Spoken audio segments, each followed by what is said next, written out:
Hello, Hariom.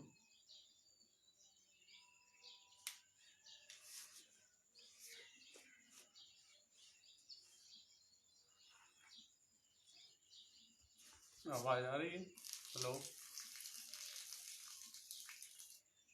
नमस्कार। मेरा नाम अरविंद अहिरवार। मैं रांची यूनिवर्सिटी एमफिल कर रहा हूँ। मेरा टॉपिक है होम केयर फॉर प्राणायाम कोविड-19।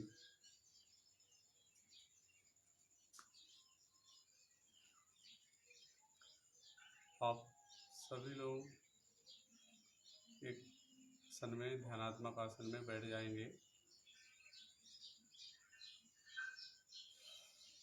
सबसे पहले मंगल चरण के रूप में हम ईश्वर से प्रार्थना करेंगे कि हमें सद्बुद्धि, सद्मार्ग और अच्छी ऊर्जा के साथ हमें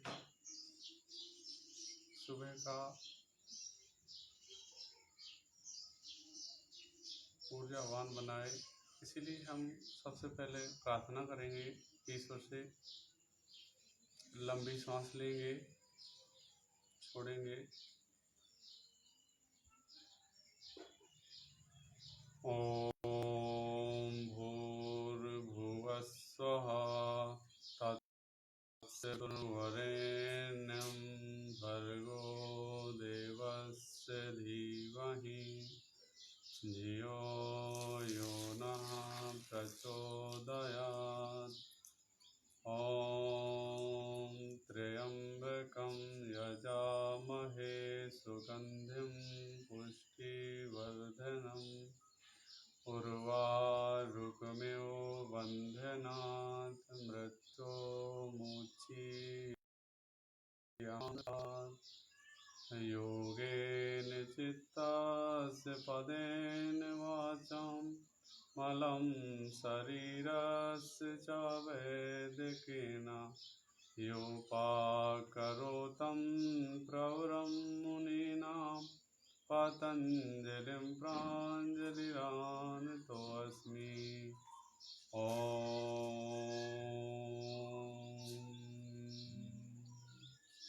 धीरे से आँख रब करेंगे और खोलेंगे आँखों को। हरिओम तत्सत। सभी को मेरा जो टॉपिक है home care, stay home care pranayama कोविड-19, कि हम घर में रह के जो कोविड पेशेंट हैं, कोविड-19 आज का जो दौर चल रहा है उसमें हम इस रोग से कैसे निदान पा सकें, इसलिए कि प्राणायाम के माध्यम से हम कैसे निदान पा सकते हैं, उसके लिए प्राणायाम करना बहुत ज़रूरी है। इसमें पतंजलि योग सूत्र में कहा गया तस्मिन् सति श्वास प्रश्वास योग सिद्ध प्राणायाम, कि हम प्राणायाम के जरिए तस्मिन् सति यानी श्वास प्रश्वास, श्वास लेना और श्वास छोड़ना हम कैसे करें, और श्वास नहीं रहेगी तो हमारा जीवन ही खत्म हो जाएगा। इसलिए हमें अपनी श्वास को, अपने प्राण को बढ़ाएंगे प्राणायाम के माध्यम से।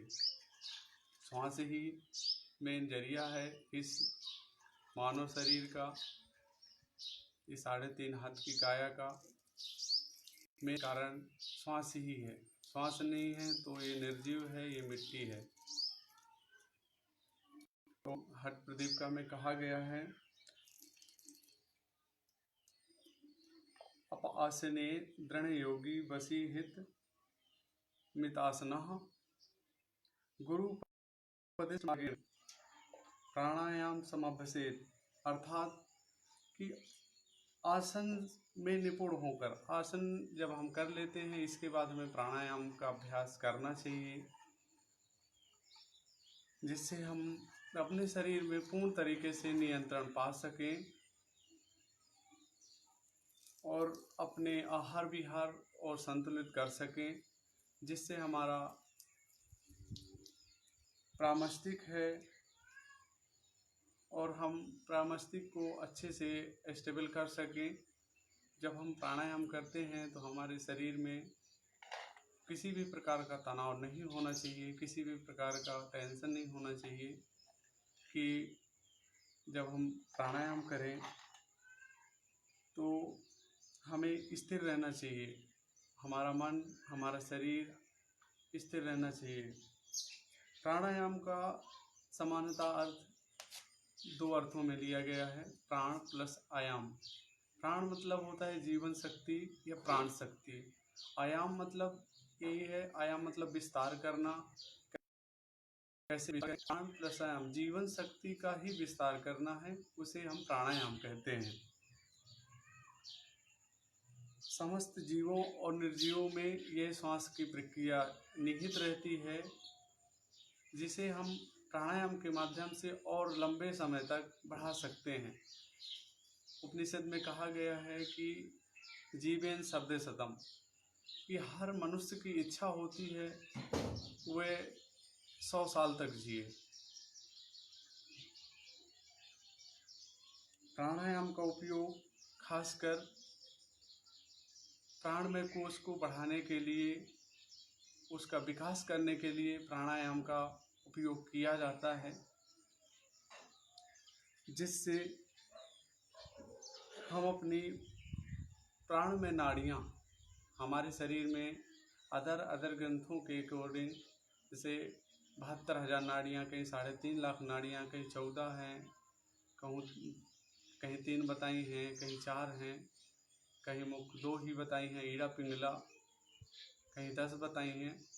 तो ये इन्हीं नाड़ियों में प्राण का संचार करना है प्राणायाम के माध्यम से, जिससे हमारे शरीर में एक भौतिक और एनर्जी, हमारे ब्रह्मांडीय ऊर्जा शरीर में प्रवेश हो और विजातीय द्रव्य जो है शरीर से, हम जब सांस लेते हैं प्राणायाम के माध्यम से तो हम पॉजिटिव एनर्जी लेते हैं, और उसको जब हम बाहर निकालते हैं तो कार्बन डाइऑक्साइड के माध्यम से बाहर निकलता है।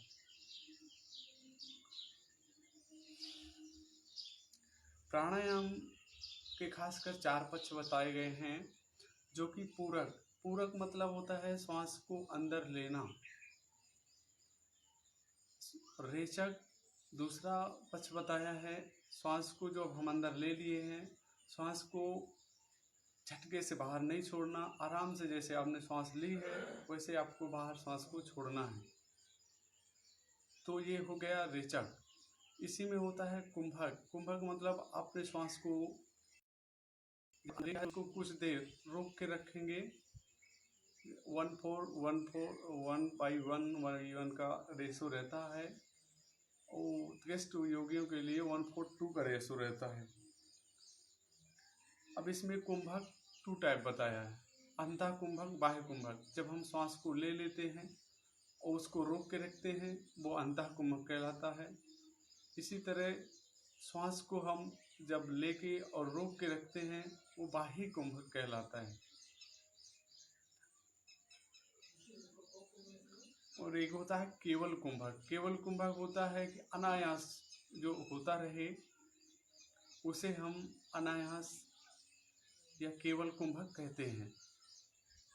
कोविड-19 के उसमें हम होम केयर में रह के, जैसे ब्राह्मणी प्राणायाम है, भस्त्रिका प्राणायाम है, अनुलोम विलोम प्राणायाम है, उज्जाई प्राणायाम है, इनके जरिए हम अपने इम्यूनिटी सिस्टम को या रोग प्रतिरोधक क्षमता को बढ़ा सकते हैं। जैसे आइए देखते हैं, हम सबसे पहले अनुलोम विलोम प्राणायाम करेंगे। अनुलोम विलोम प्राणायाम करने के लिए हम हाथों में इस तरह तर्जनी और मध्यमा को अंगुष्ठ के लास्ट में रखते हैं और राइट नॉस्ट्रल को बंद करते हैं। लेफ्ट से इनहेल करते हैं, फिर थोड़ी देर रोक के रखते हैं, राइट से एक्सहेल कर देते हैं।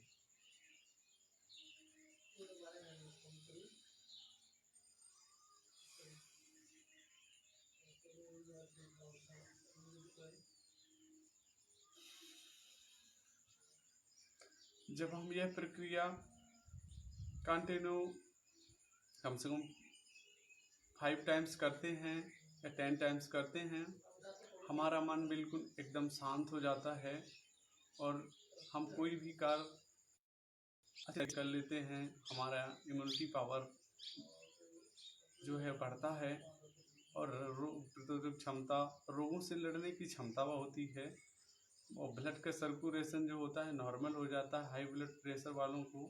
ये प्राणायाम सबसे लाभदायक है। अनुलोम विलोम प्राणायाम यह कफ रोगों के लिए, वात पित्त कफ तीनों के लिए अच्छा है, लाभदायक है। ये हमारे जो भावनात्मक विचार हैं उनको, हमारी तृष्णाएं, हमारी इच्छाएं को इनसे निदान पा लेते हैं। इसी में नाड़ी शोधन प्राणायाम, नाड़ियाँ हमारे शरीर में 72,000 नाड़ियाँ बताई हैं, कई 3.5 लाख नाड़ियाँ बताई हैं।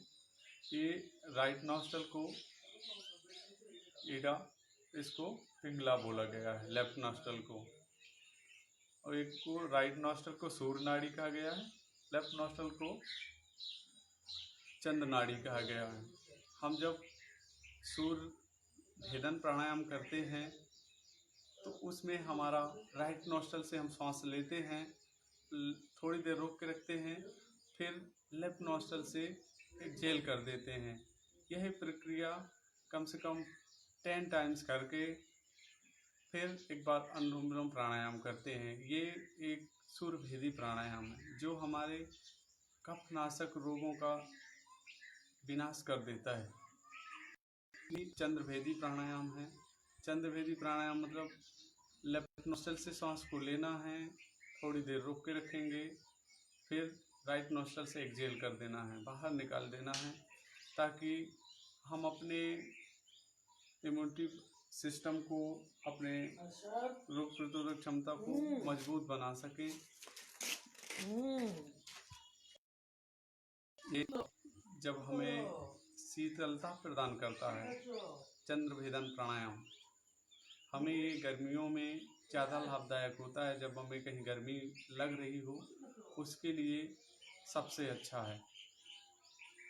जैसे आजकल कफ के कारण या किसी को हार्ट अटैक आ जाता है, किसी को बहुत सारी प्रॉब्लम है, आज की समस्या बहुत सारी दिख रही है। कोविड-19 में आदमियों को साइनस हो जाता है, जुकाम है, खांसी है, उसके लिए हमें अनुलोम विलोम प्राणायाम और भस्त्रिका प्राणायाम, कपालभाति प्राणायाम, उनकी शारीरिक क्षमता को देख के हम करा सकते हैं। खासकर भस्त्रिका और कपालभाति प्राणायाम उनकी जो रोगी है उनकी क्षमता को देखते हुए करा सकते हैं। नहीं तो अनुलोम विलोम प्राणायाम करा सकते हैं, सूर्यभेदन प्राणायाम करा सकते हैं, ताकि उनके रोग प्रतिरोधक क्षमता बढ़ सके और वो रोगों से लड़ने के लिए मजबूत हो सके, उनके अंदर रोग ही ना आए। इसलिए हमें प्राणायाम करना बहुत आवश्यक है। प्राणायाम से हम समस्त रोगों से और अपनी इंद्रियों में कंट्रोल पा लेते हैं। इनसे हमारी शारीरिक और मानसिक क्षमता का विकास होता है।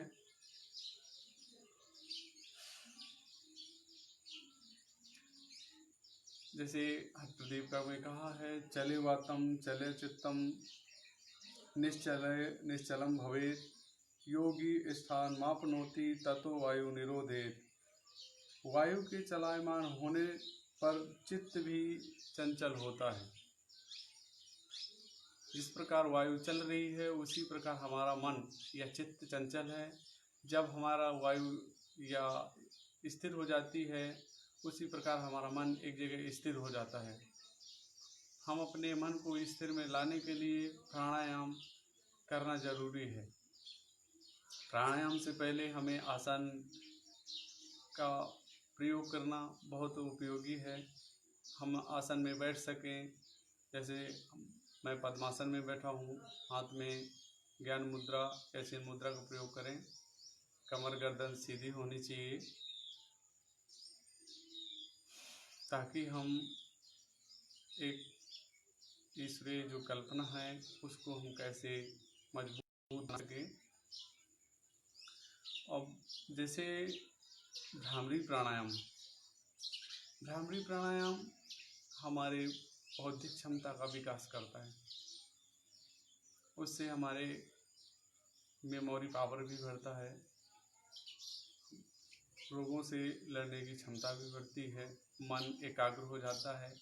सब कुछ मन के कारण ही होता है। मन हमारा ठीक नहीं है तो उसमें हजारों प्रकार के रोग आते रहते हैं।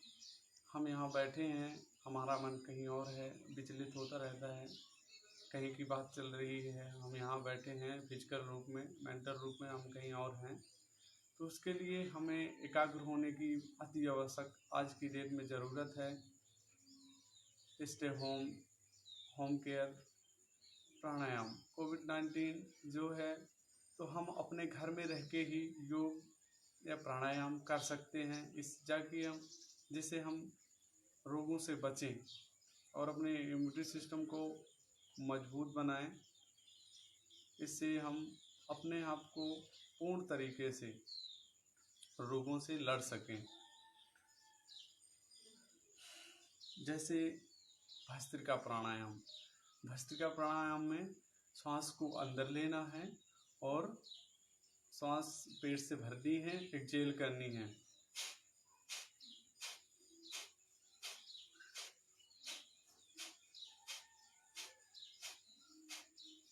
ये हमें करनी है। 10 टाइम्स करने से हमारा जो कफ है उसको समन कर देता है। भस्त्रिका मतलब लोहार की धोकनी, जैसे एक धोकनी होती है उसी की तरह हमें झटके से आवाज को बाहर छोड़ना है। हम कपालभाति या भस्त्रिका प्राणायाम थोड़ा अंतर इनमें होता है। तो जो भस्त्रिका प्राणायाम है इससे हम अपने वात पित्त कफ तीनों को हम एक बैलेंस में ला सकते हैं। जो वात बड़ा होगा तो उसका विनाश हो जाएगा और हम स्टेबल हो जाएंगे, एक समन की स्थिति में आ जाएंगे। पित्त होगा तो ये प्राणायाम नहीं करना है क्योंकि और एसिडिटी और बढ़ा देगा। ये कफ, लेकिन ये तीनों रोगों को वात पित्त कफ जो दोष हैं इनका समन करता है। एक बार और देखिए कि भस्त्रिका प्राणायाम कैसे करना है।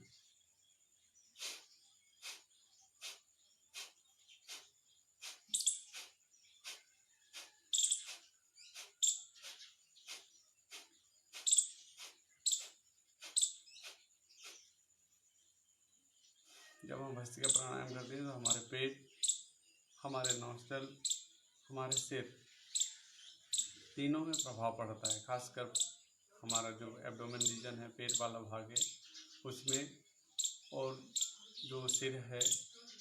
और एक्सप्रेशन, हमें बॉडी को हिलाना नहीं है, झटके से सांस को बाहर निकालना है ताकि हम रोगों से बचा जा सके और इम्यूनिटी पावर को मजबूत बनाएं। जैसे कपालभाति प्राणायाम है। कपाल मतलब होता है सिर, भाति मतलब होता है पेट। सिर और पेट की सफाई करना, विजातीय द्रव्यों को बाहर निकालना कपालभाति प्राणायाम के माध्यम से होता है। कपालभाति प्राणायाम में एक बार सांस ले लेते हैं, कंटिन्यू उसको बार बार एक्सहेल करते हैं।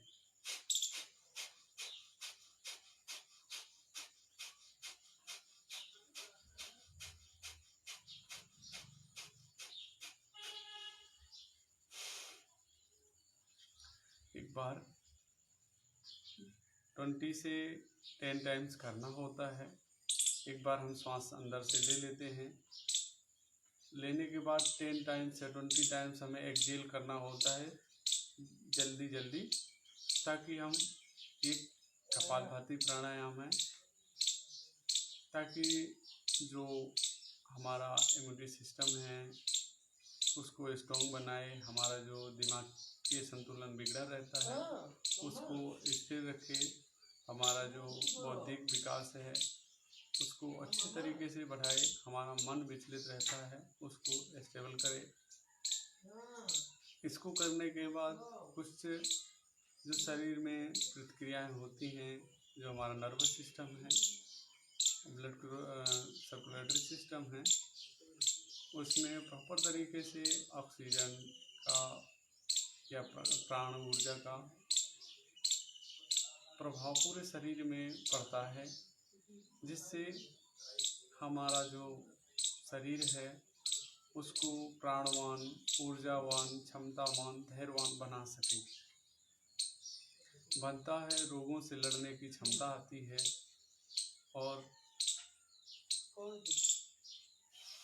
और इसमें जो है प्राणायाम हमारे नाड़ी की शुद्धि करता है। जैसे 8 प्राणायाम बताए गए हैं, जैसे घेरन संहिता में 8 प्रकार के प्राणायाम बताए गए हैं। अलग अलग ग्रंथों में अलग अलग तरीके से प्राणायाम बताए गए हैं, जिससे हमें कब और कैसे करना चाहिए विधि भी बताई गई है, उसके लाभ भी बताए गए हैं, किसको करना चाहिए किसको नहीं करना चाहिए, कितने टाइम करना चाहिए, हर परिस्थिति का समय का ध्यान रखते हुए सब बताया गया है, जिसमें प्राणायाम बहुत अति आवश्यक है। हमारी इम्यूनिटी सिस्टम को बढ़ाने के लिए प्राणायाम करना बहुत आवश्यक है। हमारे जो लंग्स हैं, लंग्स की सफाई करने के लिए खासकर अनुलोम विलोम प्राणायाम और भस्त्रिका प्राणायाम, कपालभाति प्राणायाम करना बहुत ज़रूरी है, जिससे हम रोगों से बचें, बचा जा सके और अपने आप को अच्छे तरीके से सेव रख सकें। घर में रहकर ही हम इन प्राणायाम को, आसनों को कर सकते हैं और इन रोगों से लड़ने की क्षमता को बढ़ा सकते हैं। यह हमारे शरीर में किसी भी प्रकार के रोग ना आए, इसलिए हमें प्राणायाम करना ज़रूरी है।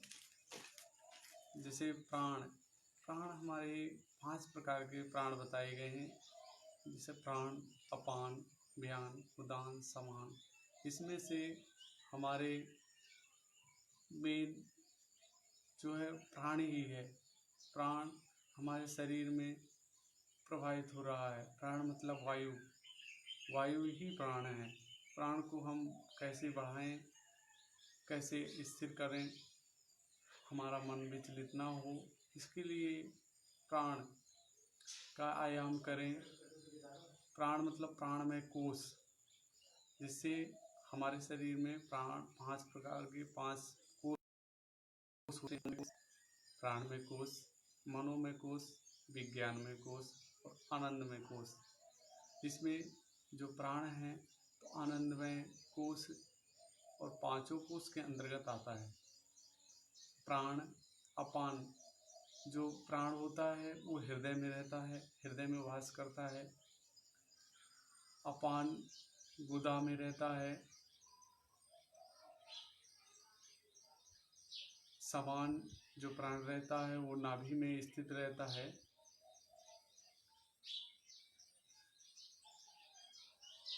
उदान कंठ, हमारे जो कंठ है गले में स्थिर रहता है।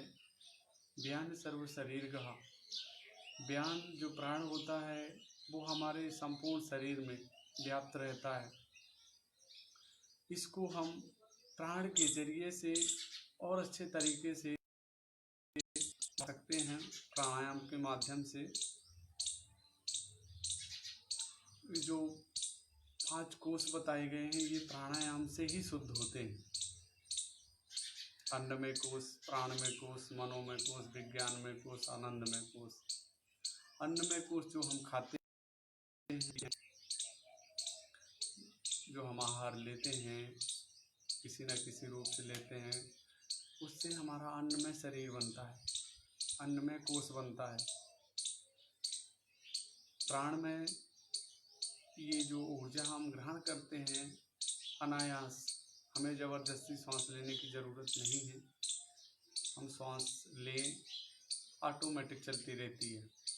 ये नैसर्गिक क्रियाएं हैं, इन्हें हम रोक नहीं सकते। जैसे हमारा हार्ट है, ऑटोमेटिक चलता रहता है, इसी प्रकार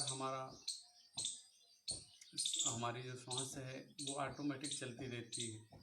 जोर जबरदस्ती लेने की कोई ज़रूरत नहीं है। हमारे जो शरीर का मेन आधार है वो प्राण ही है, श्वास ही है। श्वास नहीं रहेगा, प्राण नहीं रहेगा, ऊर्जा नहीं रहेगी तो हम एक मृत अवस्था में हैं, एक मिट्टी के समान है। इसमें जो आनंदमय कोश है या प्राणमय कोश, मनोमय कोश, ये आनंदमय कोश और मनोमय कोश पहले जो कोश है, मनोमय कोश प्राणमय कोश के बाद बनता है। जब इसके पहले जो खाने पीने से, आहार से जो हमारा कोश बनते हैं, ये एक आहार की प्रक्रिया है जिससे चलता रहता है। मनोमय कोश में मन की जो अवस्थाएं हैं अलग अलग ग्रंथों में अलग अलग प्रकार से बताई गई हैं। जैसे इसमें कहा गया है कि मन हमारा जैसे चेतन, अचेतन, सुपर चेतन। योग जो है हमें सुपर चेतन की बात करता है। साइकोलॉजी जो चेतन और चेतन की ही बात करती है। एट ईगो, सुपर ईगो की बात करती है। लेकिन जो योग है वो सुपर योग की बात करता है सबसे उच्च अवस्था में, जहाँ साइकोलॉजी खत्म हो जाती है, वहाँ से स्टार्ट योग होता है। इसमें जो मनोमय कोश है, मनोमय कोश को जब हम प्राणायाम करेंगे तो हमारा मनोमय कोश स्थिर हो जाएगा, हमारा मन स्थिर हो जाएगा।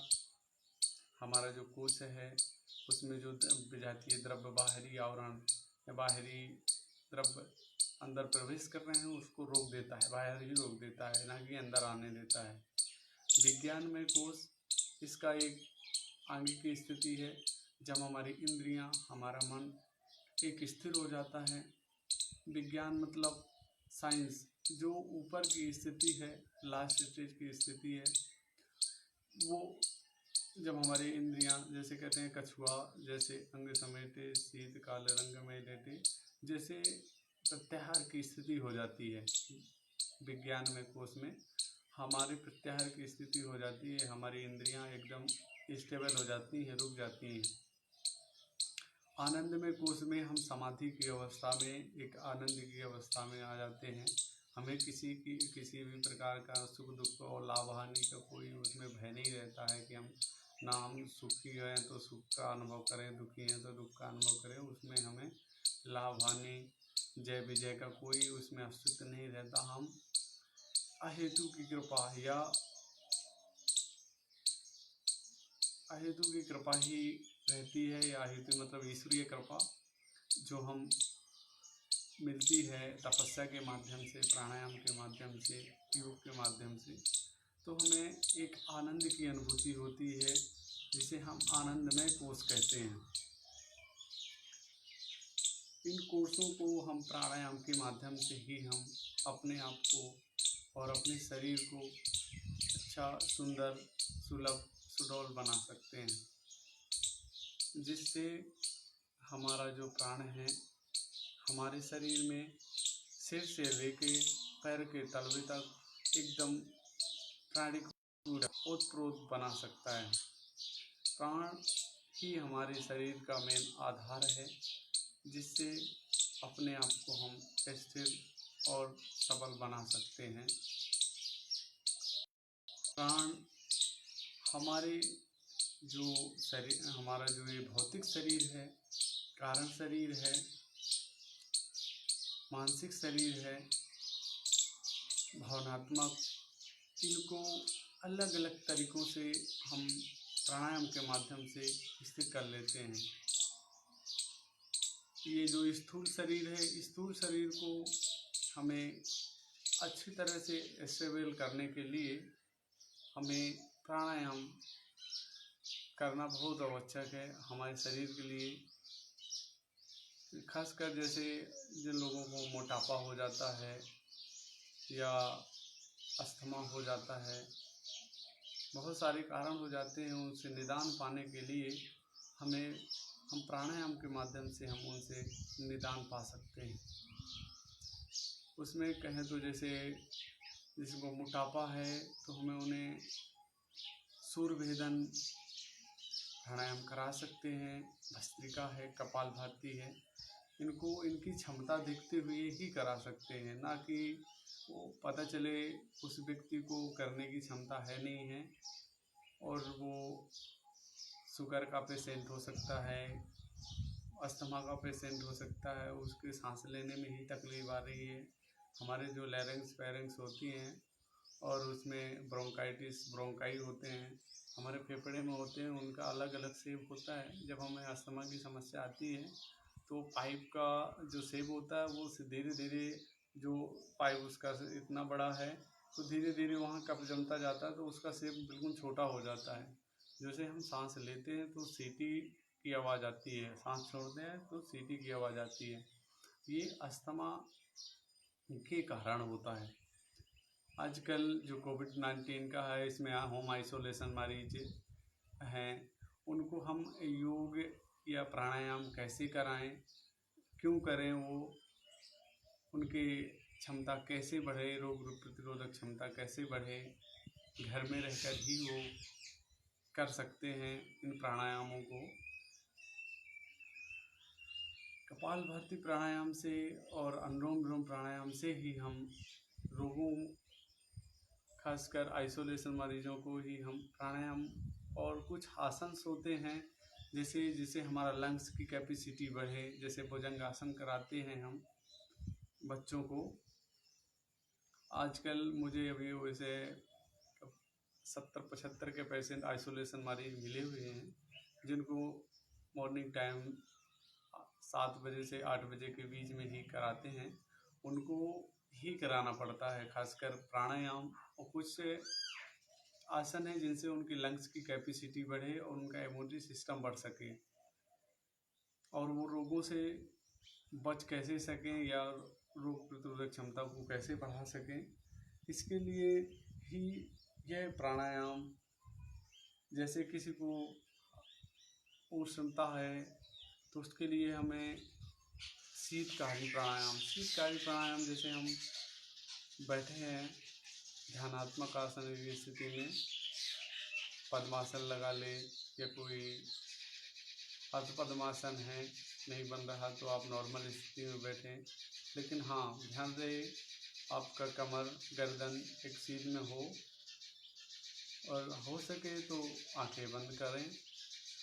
फिर इसके बाद आपको जो शीतकारी प्राणायाम है तो दांतों को आपस में बंद करते हैं, दबा के रखते हैं, श्वास को, बाहरी श्वास को अंदर खींचते हैं,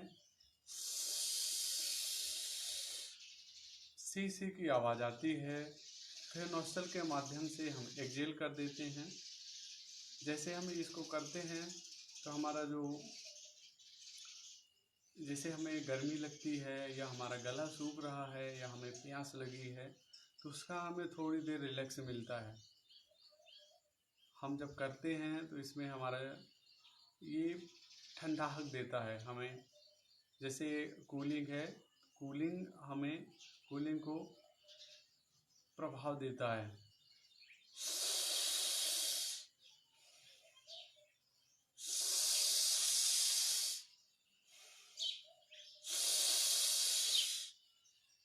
शीतकारी प्राणायाम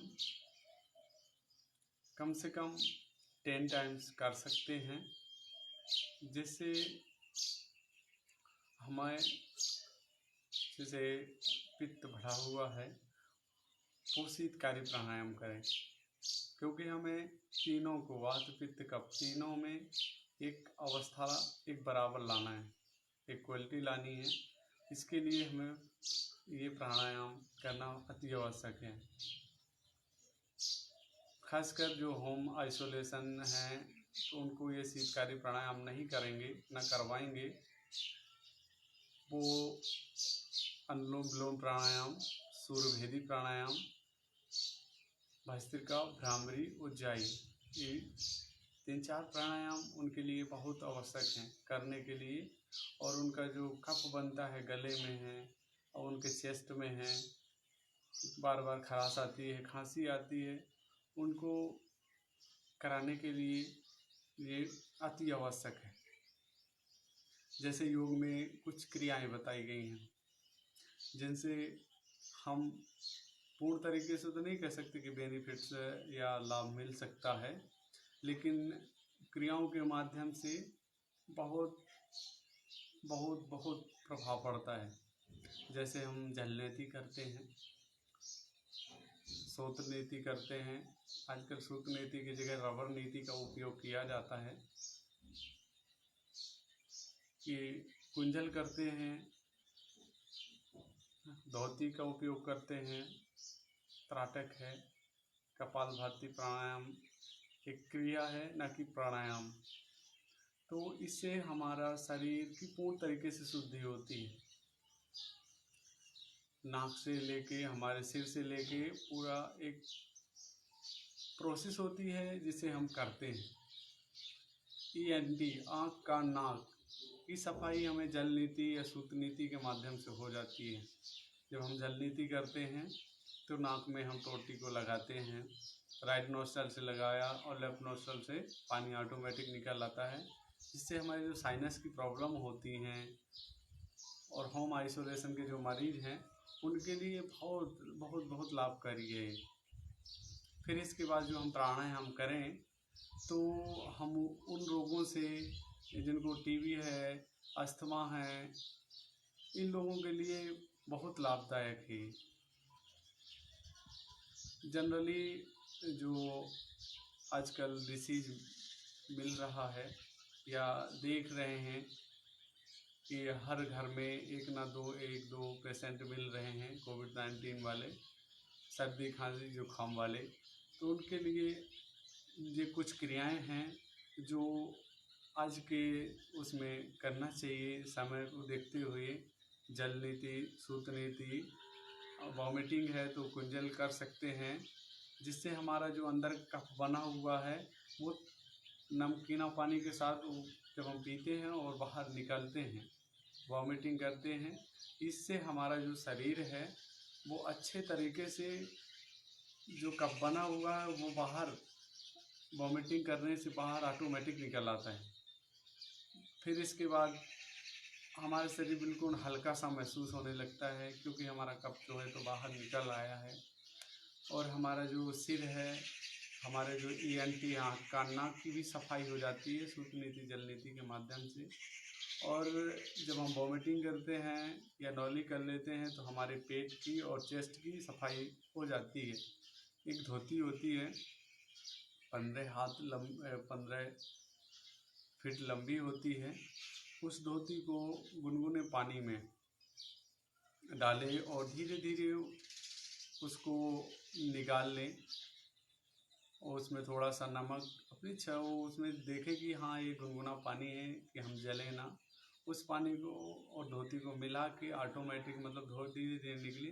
इससे हमारा जो कफ बनता है या हमारे आहार नाल में जो भी कफ लगा होगा हमारे छोटी आंतों तक ही चला जाता है, वो पेट में जाती है, वो पूरा श्लेष्मा जो होता है वो निकल आता है। खासकर जैसे आजकल मोटापा का भी कारण बन रहा है। ऐसा रिसर्च में देखने को आया है कि मोटापे के कारण अधिकतर मतलब कोरोना पेशेंट पाए जाते हैं, उनकी डेथ हो रही है। उनके लिए ये कुछ क्रियाएं हैं जो हम करा सकते हैं, कर सकते हैं, घर में भी रह के कर सकते हैं। घर में रह के ऐसा है कि इन क्रियाओं को नमक और ये पानी है, जैसे हम पानी को बॉइलिंग करते हैं, बॉइलिंग करने के बावजूद उसको निकाल लें, नॉर्मल कर लें वो पानी को, या तो उसमें ठंडा पानी मिला के 1-2 चम्मच नमक डाल के, और हमें जल नीति सूत नीति का उपयोग कर सकते हैं, जिससे हम इन रोगों को से निदान पा सकें।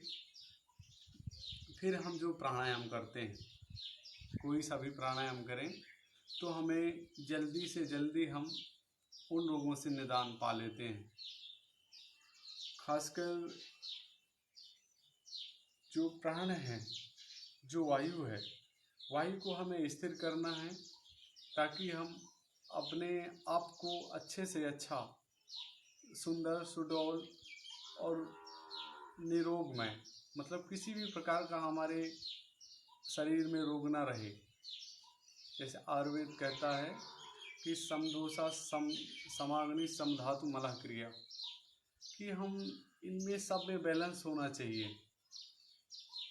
प्रसन्न आत्म इंद्रिय मन स्वास्थ्य इति विदिते, हमें जो स्वस्थ रहना है तो हमें इन चीज़ों का पालन करके, समदोष मतलब वात पित्त कफ, ये 3 दोष हो गए, तीनों में हम कैसे समन पा सकते हैं। समदोषा समाग्नि, 7 प्रकार की अग्नियाँ बताई गई हैं, जो कि हम उनमें स्थिर पा सकें, बैलेंस कर सकें। समदोषा समाग्नि सम धातु, 7 प्रकार की धातु बनाई गई हैं, जैसे रस, रक्त, मांस, मेद, मज्जा, अस्थि, मज्जा, शुक्र। ये लास्ट में शुक्र बनता है, पहले रस बनता है, खाने से रस बना, फिर रक्त बना, फिर मांस, मज्जा, मेद, अस्थि, शुक्र बनता, ऐसे बनता है। इनमें हम कैसे बैलेंस करें, जब हम इन सब में, दोषों में, धातु में और रस में, इनमें हम बैलेंस पा लेंगे तो हम क्या है कि एक हमारा मन भी प्रसन्न रहेगा, आत्मा भी प्रसन्न रहेगा। मनः प्रसन्न आत्मेत्येन, हम तीनों में बैलेंस पा लेंगे। इससे हम अपने आप को स्ट्रॉन्ग कर सकते हैं और अपने आप को पूर्ण तरीके से मजबूत बना सकते हैं, ताकि हमारा जो रोग प्रतिरोधक क्षमता है उसको हम बढ़ा सकते हैं, हमारे दोषों का निदान हो सकता है, हम अपने आप को एक अच्छा, एक समाज कल्याण के लिए बहुत उपयोगी है। और प्राणायाम खासकर हमारे संपूर्ण शरीर के लिए उपयोगी है। हमारा जो कफनाशक वाला प्राणायाम है, जैसे भस्त्रिका प्राणायाम, कपालभाति प्राणायाम, इनसे हम पूर्ण तरीके से स्वस्थ, सुडौल बन सकते हैं या बना सकते हैं, या अपने इम्यूनिटी पावर को मजबूत बना सकते हैं, जिससे हमारे रोगों से लड़ने की जो क्षमता है वो अच्छी हो। इसका अभ्यास हमें नित्य प्रतिदिन करना चाहिए। इसके अभ्यास से हमारा जो शारीरिक, मानसिक, आध्यात्मिक, ये तीनों तरीके से हमें मजबूत बनाएगा। हमारे जो बच्चे हैं, बच्चों के लिए ही बौद्धिक क्षमता का विकास होगा। उनकी जो आज की जो डिसीज मिल रही हैं वो मन के कारण ही हो रही हैं। मन से तरह तरह की व्याधि हैं, तृष्णाएँ हैं उत्पन्न हो रही हैं, उनसे हम निदान पा लेते हैं। जैसे ध्यान के माध्यम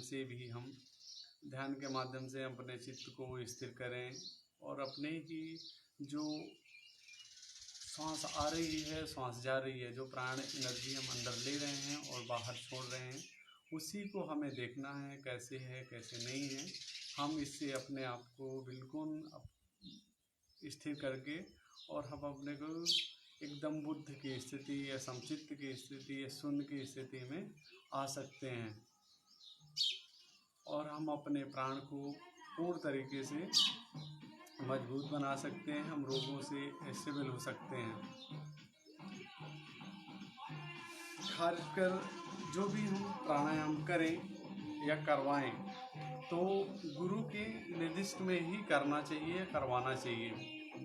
गलत तरीके से जो हम प्राणायाम कोई सी भी क्रिया कर रहे हैं, आसन कर रहे हैं, तो हमें उसे हमारे शरीर में विजातीय द्रव्य या दोष उत्पन्न करते हैं। तो हम जो अभी की स्थिति में सही हैं तो हमारा शरीर खराब हो जाता है या बिगड़ जाता है। उसको स्थिर करने के लिए हमें गुरु की अत्यंत आवश्यकता होती है। कोई भी गुरु हो, हर चीज़ आज हम किसी को भी गुरु माने जो जो जिस भी सब्जेक्ट का होता है उसको हम स्थिर उसको अपना गुरु मान के उसके ही सानिध्य में कोई प्राणायाम है, आसन है और योगिक क्रियाएं हैं, मुद्रा है, बंध है, प्रत्याहार है, धारणा है, ध्यान है, समाधि है, यम है, नियम है, कुछ भी हम कर रहे हैं उसमें हमें गुरु की अत्यंत आवश्यकता है, जो कि गुरु ही हमें एक अच्छे रास्ते पर ले जाने का एक मार्गदर्शक है कि हमें वो अंधकार से प्रकाश की ओर ले जाता है। जैसे हमारे वेदों में कहा गया अस्तोमा सद्गमया तमसोमा ज्योतिर्गमया, कि असत्य से सत्य की ओर ले जाए, अंधकार से प्रकाश की ओर ले जाए, मृत अवस्था से अमृत अवस्था की ओर ले जाए। तो ये हमें योग सिखाता है, ये हमें गुरु ही सिखाते हैं कि हमें किस से कहाँ से कैसे जाना चाहिए। वो खासकर हमारा जो टॉपिक था होम केयर प्राणायाम फॉर कोविड-19, कि हम घर में रह के प्राणायाम को कैसे करें और कैसे हम रोगों से निदान पालें और किन व्यक्तियों को इन प्राणायाम को करना चाहिए, किन को नहीं करना चाहिए। जैसे पित्त कफ और वात वाले व्यक्ति हैं, उनको कौन सा प्राणायाम करना चाहिए, नहीं करना चाहिए, वो सब है कि मतलब जैसे अनुलोम विलोम प्राणायाम या नाड़ी शोधन प्राणायाम में थोड़ा सा ही अंतर है। बाकी यही है कि लाइफ से लेना है, थोड़ी देर रोकना है, 1 बाई 1 का रेशो रहता है। जब हम मध्यम, उच्च और निम्न 3 कोटि के प्राणायाम को साधकों को बताया गया है, मध्य और अधम और निम्न। इन तीनों को हम कैसे कर सकते हैं, कैसे करवा सकते हैं और उनकी शारीरिक क्षमता देख के ही हम कराएं, ना कि हम दूसरों की हमें उनकी क्षमता पता नहीं है, पता चले उन्हें डिसीज है और हम उनको प्राणायाम या आसन करा रहे हैं तो उनको और बड़ी बीमारी पकड़ सकती है या उन्हें डिसीज दे सकते हैं। तो उनके लिए एक पैकेज रहता है कि हमें कौन सा प्राणायाम कराना चाहिए, कौन सा आसन देना चाहिए और कितना मतलब उसको कौन सी क्रिया करानी चाहिए और प्राणायाम के बाद उसमें मेडिटेशन कितना टाइम से होना चाहिए और उस व्यक्ति का आहार कैसा होना चाहिए, उसका विहार क्या होना चाहिए, उसको दैनिक चर्या क्या होनी चाहिए कि रात के क्या खाएं, दिन में क्या खाएं, दोपहर में क्या खाएं, कितने बजे उठें, कितने बजे क्या कौन सी क्रियाएं करें, वो हमें योग के अकॉर्डिंग और अगले आदमी की स्थिति देख के ही हमें उसको सजेशन करना चाहिए और उसे बताना चाहिए कि हमें ये करना चाहिए। हरि ओम तत्सत। ॐ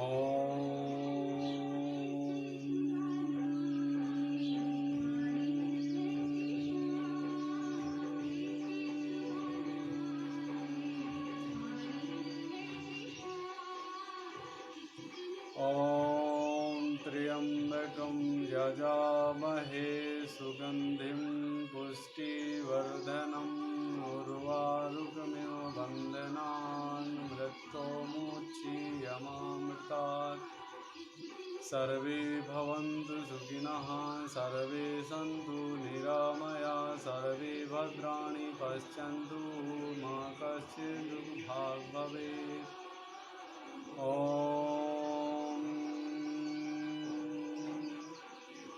अस्तु मा सद्गमया तमसो मा ज्योतिर्गमया मृत्यो माम् अमृतं गमया।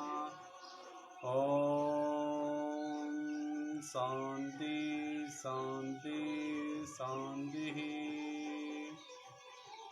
अपने माता पिता, अपने गुरुजन, प्राणी मात्र की कामना करते हुए, सभी को प्रणाम करते हुए धीरे से आपस में हाथों को रब करेंगे, घर्षण कीजिए और उस एनर्जी को परमात्मा में ऊर्जा मान के अपने आँखों में लगाएंगे, फेस में लगाएंगे। धीरे से आँखों को खोल देंगे हाथों के अंदर। हरि ओम तत्सत। सभी को मेरा प्रणाम।